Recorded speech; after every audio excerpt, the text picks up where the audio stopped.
प्रिय विद्यार्थियों, DSS online कक्षा में आपका स्वागत है।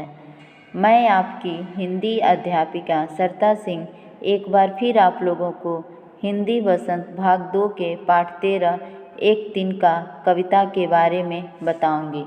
एक तिनका कविता के कवि अयोध्या सिंह उपाध्याय हरिऔध जी हैं। जैसा कि हम लोगों ने पिछले वीडियो में एक तिनका के कवि अयोध्या सिंह उपाध्याय हरिऔध जी के जीवन के बारे में तथा कविता के सारांश को जाना था। आज हम इस कविता का संदर्भ प्रसंग सहित व्याख्या करेंगे। कविता पढ़ने से पहले हम लोग कविता से संबंधित कुछ बातों को जानेंगे कि इसमें कवि ने हमें क्या बताना चाहते हैं। बच्चों, इस कविता के माध्यम से कवि ने घमंड ना करने की सीख दी है।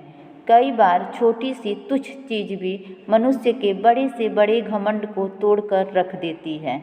एक छोटा सा सूखे घास का टुकड़ा जिसे हम अपने पैरों तले रौंद देते हैं, यदि यही तिनका उड़कर हमारी आँखों में पड़ जाए तो कुछ समय के लिए ये हमें बेचैन कर सकता है। आइए देखते हैं कवि हमें और क्या बता रहे हैं। एक तिनका। मैं घमंडों से भरा ऐंठा हुआ, एक दिन था जब मुंडेरे पर खड़ा, अचानक दूर से उड़ता हुआ, एक तिनका आँख में मेरी पड़ा। तो यहाँ पे सबसे पहले हम कुछ कठिन शब्दों का अर्थ जानेंगे। तो पहले दिया है घमंड। घमंड का अर्थ होता है बेटा अभिमान। ऐंठा, ऐंठा का अर्थ होता है जकड़। फिर दिया है मुंडेरे। मुंडेरे का अर्थ होता है छत का किनारा। तिनका, तिनका का अर्थ होता है सूखे घास का टुकड़ा। तो सबसे पहले हम इसका संदर्भ और प्रसंग जानेंगे। तो प्रस्तुत पद्यांश हमारी पाठ्य पुस्तक बसंत भाग 2 में से अयोध्या सिंह उपाध्याय हरिऔध द्वारा रचित एक तिनका कविता से लिया गया है। ये था इसका संदर्भ। प्रसंग में क्या होगा, तो इसमें कवि ने एक छोटे से तिनके द्वारा तोड़े गए अभिमान को बताया है। अब हम इसकी व्याख्या करेंगे। मैं घमंडों से भरा ऐंठा हुआ, एक दिन जब था मुंडेरे पर खड़ा, अचानक दूर से उड़ता हुआ, एक तिनका आँख में मेरी पड़ा। कवि कहता है कि मैं एक दिन घमंड से भरकर अकड़ा हुआ अपने घर की छत की मुंडेर पर खड़ा था। उसी समय अचानक कहीं दूर से उड़ता हुआ सूखे घास का एक छोटा सा तिनका अचानक उसकी आँख में पड़ गया। पल भर में ही उसे छोटे से निर्जीव वस्तु के आँख में पड़ने के कारण कवि का सारा अभिमान चूर चूर हो गया।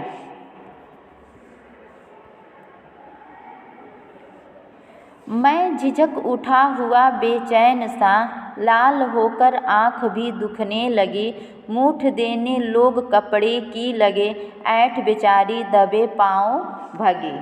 तो इसमें कठिन शब्दों का अर्थ क्या होगा बेटा, झिझक। झिझक का अर्थ होता है हिचकिचाहट। उसके बाद दिया है बेचैन सा अर्थात अशांत होना। उसके बाद दुखने लगी यानी दर्द होने लगी। उसके बाद दिया है बेटा मूठ। मूठ का अर्थ होता है कपड़े को मोड़कर मोटा आकार देना। तो इसका प्रसंग इस प्रकार होगा कि इस कविता में आँख में तिनका गिर जाने का वर्णन किया गया है। इस कविता में कवि ने आँख में तिनका गिर जाने का वर्णन किया कि जब सूखा घास पड़ जाता है तो उससे क्या होता है। इसका व्याख्या इस प्रकार है। मैं झिझक उठा हुआ बेचैन सा। कवि ने इस पद में बताया है कि मैं जब अभिमान से भरा हुआ था, जैसे ही मेरी आँख में एक छोटा सा तिनका पड़ जाता है तो वो कुछ समझ नहीं पाता है और वो क्या होता है, बेचैन हो उठता है। वह हिचकिचाहट उससे होने लगती है और वो जब तिनका उसकी आँख में पड़ जाता है तो वह बेचैन होने लगता है। पल भर में ही कवि की आँख लाल हो जाती है। लाल होकर आँख भी दुखने लगी यानी पल भर में ही उसकी आँखें लाल हो जाती है और आँखों में भयंकर दर्द होने लगता है। मूठ देने लोग कपड़े की लगे, ऐंठ बेचारी दबे पाँव भगी। उसके बाद कवि कहता है कि कुछ लोग कपड़े को मोड़कर उसे नोकीला आकार देकर कवि की आँखों में से उस तिनके को निकालने की कोशिश करने लगते हैं। इसी बीच कवि की सारी अकड़ गायब हो जाती है और उसका घमंड भी खत्म हो जाता है। एक बार और इसका देख लीजिए। मैं झिझक उठा हुआ बेचैन सा, लाल होकर आँख भी दुखने लगी, मूठ देने लोग कपड़े की लगे, ऐंठ बेचारी दबे पाँव भगी। कवि ने इस पद में बताया है कि मैं जब अभिमान से भरा हुआ था, जैसे ही मेरी आँख में एक छोटा सा तिनका पड़ जाता है, वह कुछ समझ नहीं पाता और बेचैन हो उठता है। पल भर में ही कवि की आँख लाल हो जाती है और आँख में भयंकर दर्द होने लगता है। कुछ लोग कपड़े को मोड़कर उसे नुकीला आकार देकर कवि की आँखों से उस तिनके को निकालने की कोशिश करने लगते हैं। इस बीच कवि की सारी अकड़ अर्थात घमंड गायब हो जाती है और उसका घमंड भी क्या होता है, खत्म हो जाता है। जब किसी ढब से निकल तिनका गया, तब समझ ने यूँ मुझे ताने दिए, ऐंठता तू किस लिए इतना रहा, एक तिनका है बहुत तेरे लिए। इसमें कठिन शब्द देखिए, ढब। ढब का अर्थ होता है बेटा तरीका, उपाय। समझ, यहाँ समझ का अर्थ हो जाएगा अक्ल, बुद्धि। उसके बाद दिया है ताने देना। ताने देना का अर्थ होता है व्यंग्य करना। और उसके बाद ऐंठता, ऐंठता का अर्थ होता है बेटा अकड़ता। तो सबसे पहले हम इसके प्रसंग को जानेंगे कि इसमें कवि ने किस चीज़ का वर्णन किया है। तो इस कविता में कवि की आँख से तिनका निकालने का वर्णन किया गया है। जब कवि की आँखों से तिनका निकल जाता है तो उसके बाद क्या होता है उसके बारे में बताया है। जब किसी ढब से निकल तिनका गया, तब समझ ने यूँ मुझे ताने दिए।